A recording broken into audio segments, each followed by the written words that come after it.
Okay, last class we were talking about drift of carriers in the presence of electric and magnetic fields. Our objective in this topic is to uh, calculate the current flow in a semiconductor under the influence of both electric and magnetic fields. To do that, what we said is we need to calculate electron concentration. I mean, for per cubic centimeter, how many electrons are present in a semiconductor. That's we have shown here as small n, and hole concentration we have labeled that as small p. Hole concentration in a semiconductor. Again, per cubic centimeter, how many holes are present? That's what this small p indicates. In addition to the n and p, we said that electrons while moving, it gets collision. Collision happens, charge carrier collision will happens with reference to lattice atoms of semiconductor, and other aspect is impurity atoms of semiconductor. So, for between among these two things, collisions of charge carriers will happen frequently, and once collision happens, definitely their mobility will get reduced. Okay, so more the number of collisions, lesser will be the mobility. This is like vehicle moving on a road. Okay, so if you get more number of the humps and the dumps on the road, definitely the vehicle speed will get reduced. Okay, so that's one aspect. Another aspect is, suppose even if your road is perfect, when opposite side a vehicle may come, or your adjacent there may be some vehicles. So because of that possible collisions may happen with that, and again the speed may decrease. The same analogy works out even in semiconductor as well. So here we are looking a collision from two different aspects. One of them is lattice collision. When we say lattice, it is with reference to silicon atoms. Silicon atoms, thermally they vibrate at elevated temperatures. Because of thermal vibrations, electron will hit these silicon atoms. We have shown this in the last class itself. You can see this diagram. If you can recall this diagram. So the silicon atoms in this lattice, you can see they thermally above 0 Kelvin, they thermally keep oscillating in their static position. Each of these atom are oscillating, vibrate at their static position. Now, if electron takes start moving, and chances are there it may hit this silicon atoms, and it may change its direction. Maybe electron were intended to move along straight forward, but because of this vibration in the silicon atom, because of increase in temperature, okay, so that will change, electron will change its direction. Okay, because of that the motion, the mobility of electron get reduced. This kind of scattering is called as lattice scattering. So lattice scattering is when electron collides with the vibrating lattice. So you are seeing here vibrating lattice. When electron collide with that, its motion or mobility gets decreased. We also said that lattice scattering is proportional to the temperature, T to the power of 3 by 2. That means higher the temperature, more vibrations you can see in silicon atoms, and again more collisions will happen in for the charge carrier electron, and that decreases the mobility here. Okay, the same thing is made clear here. More thermal vibrations at higher temperature increases the probability of lattice scattering, and therefore reduces mobility of the electron. This is called as lattice scattering. And look at other aspect is impurity scattering. So impurity are that in n type or p type semiconductor, this is an example of n type semiconductor. As you are seeing here, the arsenic atom in among between the neighboring silicon atoms. So again here the electron, when it takes its position to move in the straight line direction, but it may get affected by the impurity element here. Okay, arsenic in this case. Okay, and this it changes its direction because of the impurity element. It creates scattering of this electron movement, and the change in direction will happen here. But the scattering effect is inversely proportional to the temperature, and you can see that impurity scattering is proportional to the T to the power of minus 3 by 2. That means at low temperatures there will be less thermal vibrations, and electrons move with a very low speed, slow. Okay, and more time the electron will be spent near the impurity ions here, and there are chances are there, the more time if it spends, there are chances of more deflection to happen, and that decreases the mobility of the electron. And at higher temperature, these effects will get reversed. Okay, so that's with reference to the impurity scattering here. Okay, so these two effects we need to consider while deriving expression for conductivity and mobility. So moving to the this thing what we have stated here, collision is basically scattering effect, lattice scattering, and due to the impurity scattering, the velocity of the charge carrier get affected. Now let us see conductivity and mobility. So that means if you know conductivity, resistivity also can be calculated. So let us first calculate the conductivity of the semiconductor material. The charge carriers in a solid are constant motion and at the thermal equilibrium, and we experience these two type of scattering, random scattering, lattice vibration because of lattice vibration. Impurity scattering happens because of impurities we have seen in n-type and p-type semiconductor. Scattering effect is random in nature. We can't predict exact scattering, where it will happen, when it will happen. Okay, so the scattering effect, because of this scattering effect, the net motion of electrons will be very less. Okay, and here we have two aspects are there. One is, if you look at an individual electron point of view and a group of electron point of view, let us take first individual electron, how it is moving, and whether this results in any movement in any particular directions or not. We will see that here. Suppose if electron start its journey from this position, and it may hit a neighboring silicon atom, and it may change its position to another direction, and again it may encounter another collision with other neighboring atom, and again it may change direction. So this kind of collision with lattice silicon atoms keep happening in the semiconductor. This is we are looking from individual electron perspective, but look at here where exactly the electron has started its journey and where it has been ended here. And if you look at the distance covered by this, it's going to be very, very small. So that means the probability of electron starting at this point and returning to the same point is again very less, but the distance covered by this electron is also going to be very small. It's not covering distance in one particular direction. So this diagram shows random thermal motion of an electron in a solid. On other hand, if you consider a large number of electrons, example is in silicon, you can see 10 to the power of 16 per cubic centimeter in an n-type semiconductor. So if you observe large group of electrons where they are moving, okay, in a cross-sectional material, if you take a box and if you just take a cross-section of that, and if you observe here movement of electrons along this cross-section, probability of electrons moving from left to right will be same as electrons moving from right to left. That means this also doesn't result in any movement of electron in one particular direction. Therefore, net current flow, if you look at from one particular cross section of the box, so net current flow in one particular direction is very less. So generally, the net current flow is going to be zero for a group of electrons what we consider under thermal vibrations. We are not applying extra electric field, but due to the thermal vibration, net movement group of electrons is going to be very less. So there will be no current flow under thermal the increase in thermal temperature. Okay. So now let us see when we apply electric field what is going to happen. Okay. So far we have analyzed individual electron movement without applying any electric field, and also we have seen group of electron moving, okay, randomly without applying any electric field. Now let us see what happens to this group of n electrons, or in case of n type, or in case of p type, p holes, in which direction they move. Let us see when applied electric field. Okay, so let us now label, okay, this electric field with E sub x. So E sub x means it is an electric field. Don't confuse with potential.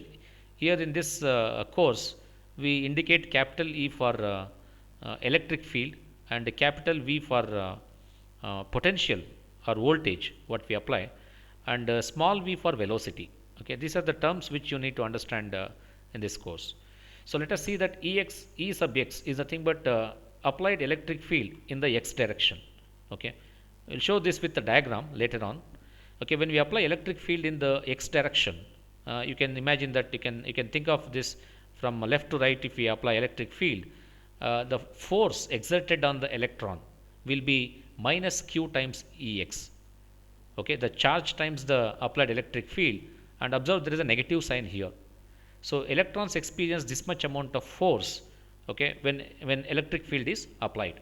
So the force on the charge when the under the influence of the or force on the charge carriers under the influence of electric field is minus q times Ex. So the force minus q times Ex, it is not sufficient, it is insufficient, and do not alter the random path of the individual electrons here. Okay, so let's assume that this force is going to be very small electric field we apply, and because of that this force is very less, it may not create group of electrons to move in one particular directions. Okay, now this is from one electron perspective, and let us see from all electrons. Okay, so when we consider n number of electrons per cubic centimeter, now if we apply same electric field Ex, now you can see there is a change of momentum.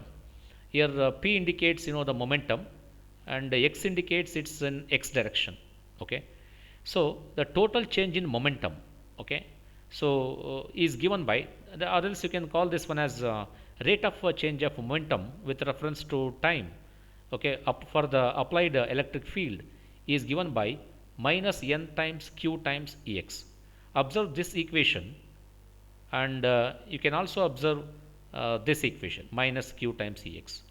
So this is a force exerted by the applied on the charge carriers single electron, applied on the single electron. Okay, whereas here this is the force or electric field applied on the n number of electrons. So here what we said is, when electric field is applied only for individual electron, this force may be insufficient, and this do not alter the random path here. Okay, again the electron individually, if you look at it, moves in a random path.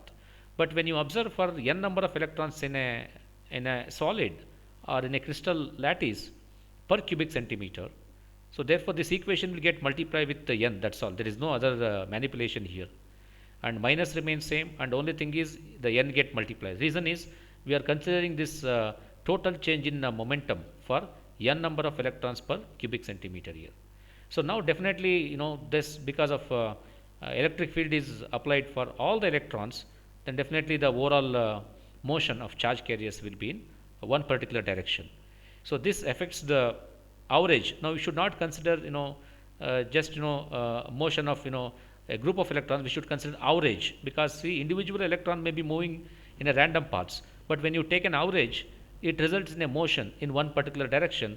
Especially in this case it is minus x direction. Okay, since electric field is applied from in the positive x axis, that's what we told here. Let me show the figure here. This is what the figure, see, this is what the direction of the electric field Ex. So field is applied from left to right, and you can see the group of electrons moving. So group of electrons moving in the negative x direction here. So force and the electric field or movement or momentum and the electric field, they are going to be opposite in nature. So direction of motion of electron is from right to left, and electric field is applied from left to right. Okay, that's what the analysis what we are doing here. The equation 1 what we said indicates it's a continuous acceleration in minus x direction. Now group of electrons, they keep moving in the minus x direction. So now let us say that total momentum of the x component is px. Now once we know the momentum, you can also calculate the velocity of electron in x direction. The velocity of electron in the x direction is given by minus mu n times Ex. Again we know that mu indicates mobility, and subscript here n indicates its electron mobility. So once we apply electric field in the positive x direction, there will be a velocity of electron in a negative x direction. So that's why there is a negative sign even in this. Okay, so steady field Ex do not produce any net momentum. If you apply this constant electric field or steady electric field, that do not produce any net momentum. So let's say P of minus x.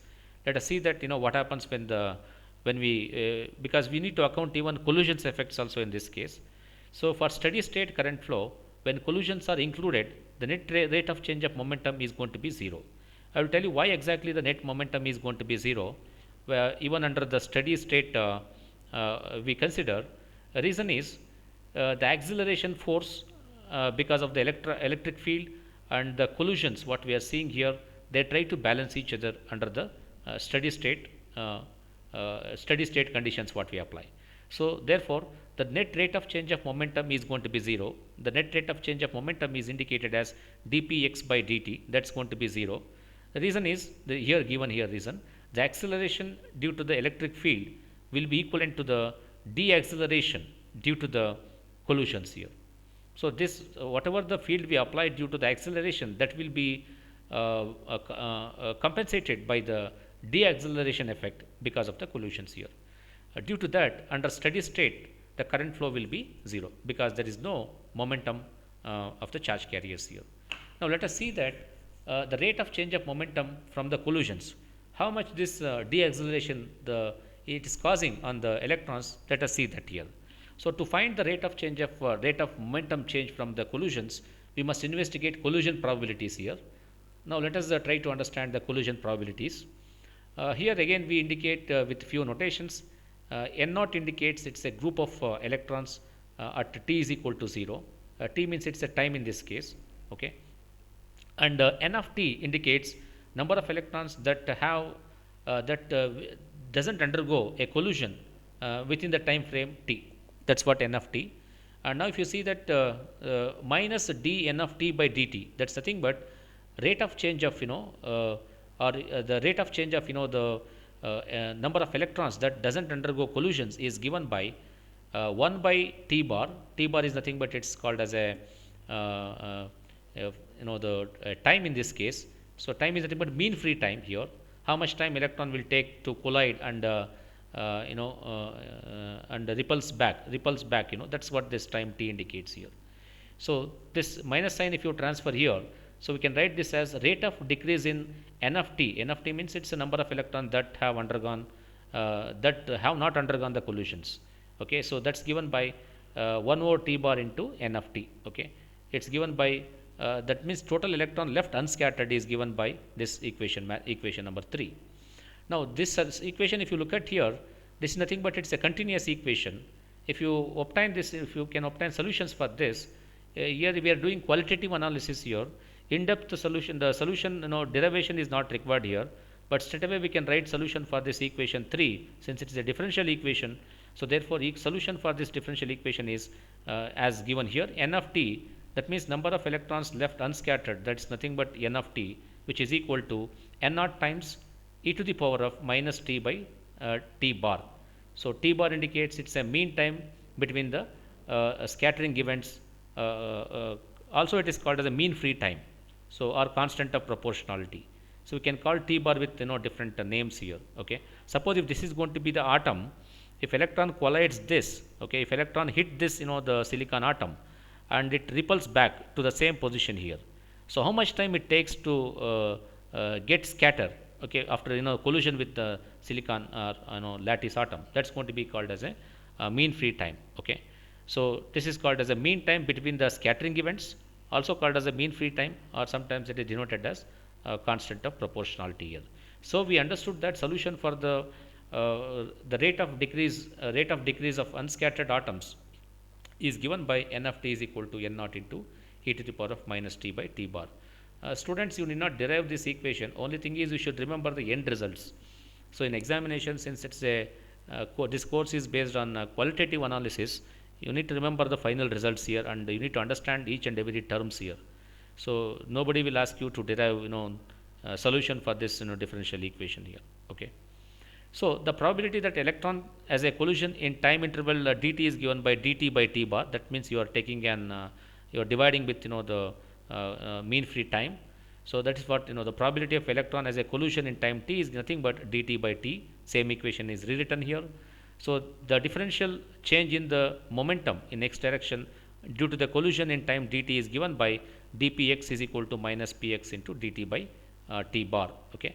So again dpx indicates rate of change of momentum in the x direction, which is nothing but momentum into multiplied with dt by mean free time here. Okay. So now here the rate of change of Px due to the deaccelerating effect of collision is given by dpx by dt, which is equal to minus Px by T bar here. Let us call this as equation 7 here. Now we need to consider both the effects here, sum of the effect due to the acceleration and effect due to the deacceleration here. So deacceleration equation we have it here, and acceleration equation already we have calculated. You can look at here, the acceleration equation is here. So dpx by dt, this is what due to the applied electric field, the rate of change of momentum is given by this equation here. Now considering those accelerating and as well as deaccelerating equation here, so we can add equation number 1 and 7. Okay, that's going to be equal to minus Px by T bar minus Nq into Ex. This is from the equation number 1, and this is from equation number 7. So let us call this the total result should be equal to 0, because already we said that the force due to the acceleration effect and the deacceleration effect should balance each other. Okay, so therefore the net result is going to be equal to 0 here. So now let us see further how can we analyze these equations here. The average momentum per electron, if you calculate, if you want to calculate the average momentum per electron, we indicate this average momentum with curly braces like this. Let's say Px, which is equal to Px by n. If you divide by n number of electron per cubic centimeter, you can easily calculate the average momentum for single electron here. Okay, this symbol indicates an average. Okay, so therefore Px by n, which you see here, which is equal to the average momentum per electron, this can be equated to the this minus q T bar into x because of the applied electric field here. Okay, so now equation 10, you can see that this will tell you both acceleration effect and deacceleration effect for the individual electron here. Okay, a constant net velocity of electron in the negative x direction is given by so far we have calculated the momentum because of acceleration effect and deacceleration effect. Now let us calculate what is the drift velocity of electrons. As we said that when we apply electric field from in the positive x direction, electrons will be moving in the negative x direction like this. And now let us calculate what is the velocity of that electron. Again we are calculating average velocity. Nowhere we calculate exact velocity here. So net drift of an average electrons in response to the electric field is given by, so which is nothing but average momentum, and this divided by this is called as a conductivity effective mass of an electron. Since effective mass is not under our syllabus coverage, so small m indicates it's an effective mass of an electron. So this effective mass keeps changing on the band structure, but it remains constant. Okay, the number, this value can be obtained from the appendix of the textbook. Okay, so m star n indicates it is an it's a effective mass, conductivity effective mass of an electron here. And if you substitute here for the Px from this equation what we have seen in the equation 10, so you get it velocity equation as minus q T bar Ex divided by m star n. Again try to understand each and every term here. This is average velocity of an electron. Okay, n number of electron is given by negative, because velocity is in negative x direction, into q is charge on electron, T bar is mean free time between the scattering effects, and Ex is the applied electric field. Mn star indicates conductivity effective mass of an electron. Okay, now with that we can easily obtain equation for the current density. Once we know equation for current density, we can obtain the equation for the conductivity as well. So current density is nothing but number of charge carriers are moving per cross section. Okay, that's going to be current density. So current density is labeled as Jx because it is in the electrons are moving in the negative x direction. So it's in it's a J sub x, which is equal to minus q times n times Vx. So Vx is nothing but velocity of electron in the x direction here. Okay, so now if you can calculate unit for this, so current density is ampere per centimeter square, charge is coulomb per electron, and n is concentration of electron, which is electron per cubic centimeter, and this is velocity, which is centimeter per second. And you can cancel out this and this. So the remaining unit you can see that here coulomb centimeter also cancels here. You can see that one of this. So coulomb per centimeter square second. So Centimeter square also get cancels here, so we have just coulomb per second. So current density is the number of electrons crossing per unit area. That is the definition of current density. Okay, so current density is nothing but per unit time is nothing but n into Vx. That's going to be current density. Okay, so for single electron, if you look at here, you can just remove this n to find out the current density for single electron. And if you want to find out current density for n number of electrons, just you have to multiply this with n. So it's multiplied with the minus q, because that shows the that gives the charge value. And substituting equation 11 in equation 12, equation 12 is here and equation 11 is here. If you can substitute for this velocity, you will get alternative equation for the current density. Current density Jx is given by minus q n times this complete substitution we are doing from equation 11. So final equation for Jx is n q square, this q get multiplied with this into t bar divided by mn star times Ex. Ex nothing but electric field. So hope you understand each and every term in this equation. And if you observe this, current density is now proportional to the electric field. That means more the electric field, there will be more current density, and therefore you will get large current here. Okay, so the current density is proportional to the electric field. So this is what we expect from the even from the Ohm's law. Okay, so from equation 14 we can also obtain equation of our conductivity in terms of current density. If you observe this equation here, so Jx left side we have kept as it is, and this complete term what you see within the this line, it can be denoted as conductivity. So therefore, see Jx is equal to conductivity times this electric field. Now from this comparison of equation 14 and equation 15, we can write the equation for conductivity. So conductivity sigma is given by, for n number of electrons, is n q square t bar divided by mn star. So this conductivity is very important. The conductivity depends on electron concentration, and it depends on the charge, mean free time, and even effective mass of the conductivity effective mass of the electron here. This conductivity can be it can be rewritten in terms of the mobility. So you can see here this same equation, the conductivity on left side, which can be written as q times n times mu n. Okay, now you can write equation for mobility as well. So mobility is nothing but which is q times t bar divided by mn star. So mn star indicates again conductivity of effective mass of an electron.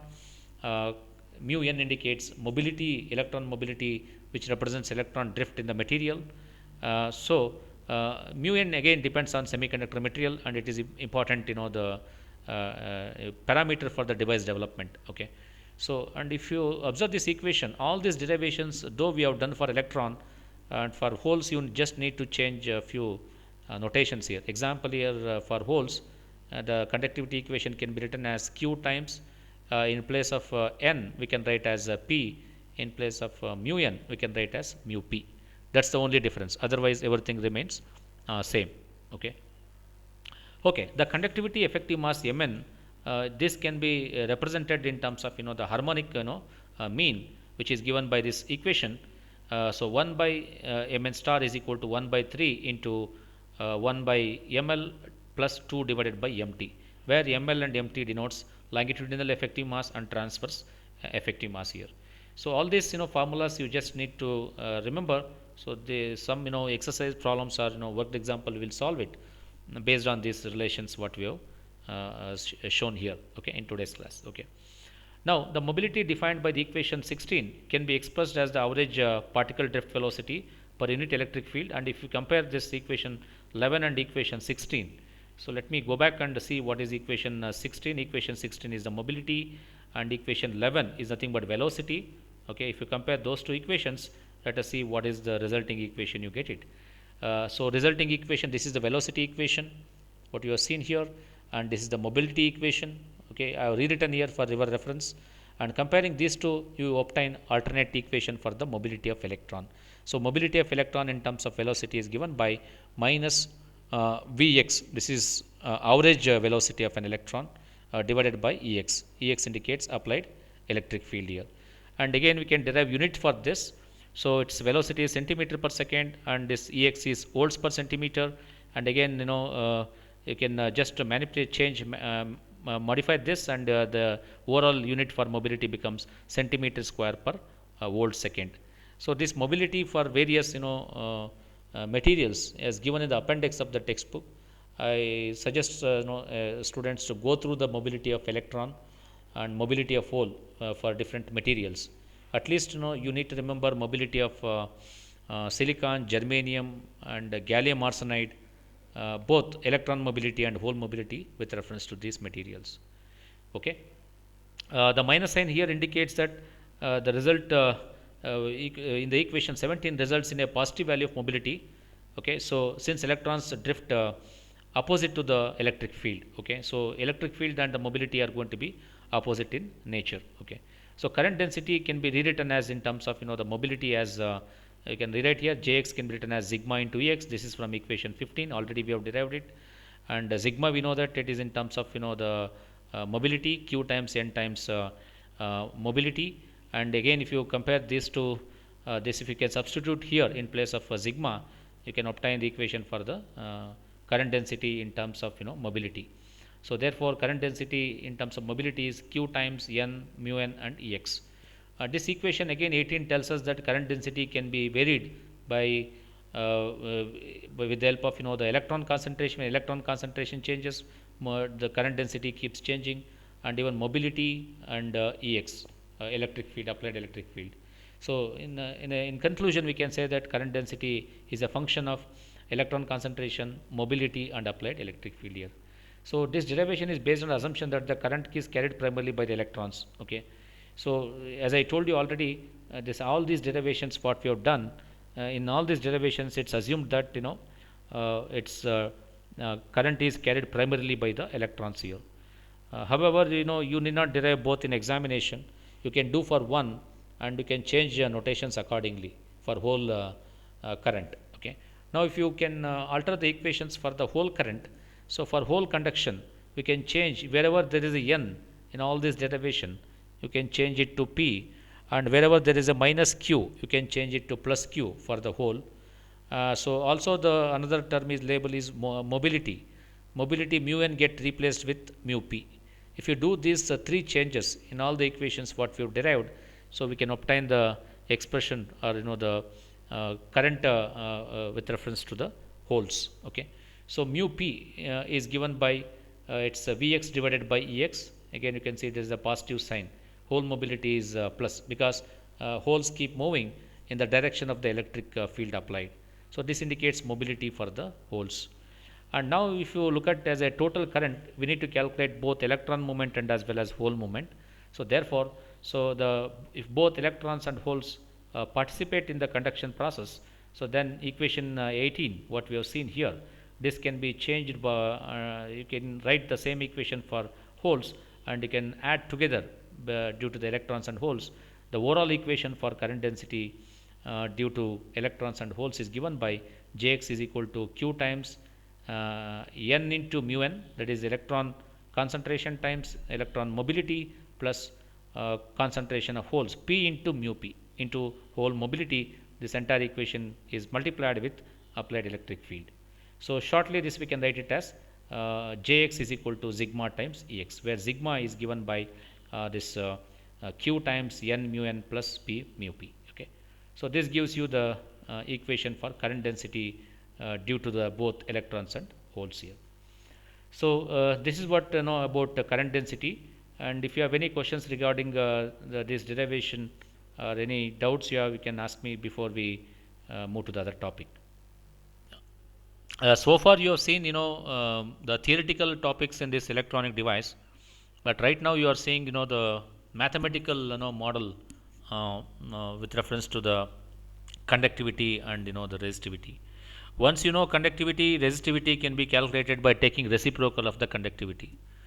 Example here you can see that from this conductivity equation you can write resistivity as rho. Resistivity is indicated as rho. Resistivity is nothing but like this, which is equal to 1 by sigma. So 1 by sigma means this mn star goes to numerator, n q square t bar comes to denominator. Okay. I have here this one thing. I just want to show the mean free time. look at this slide.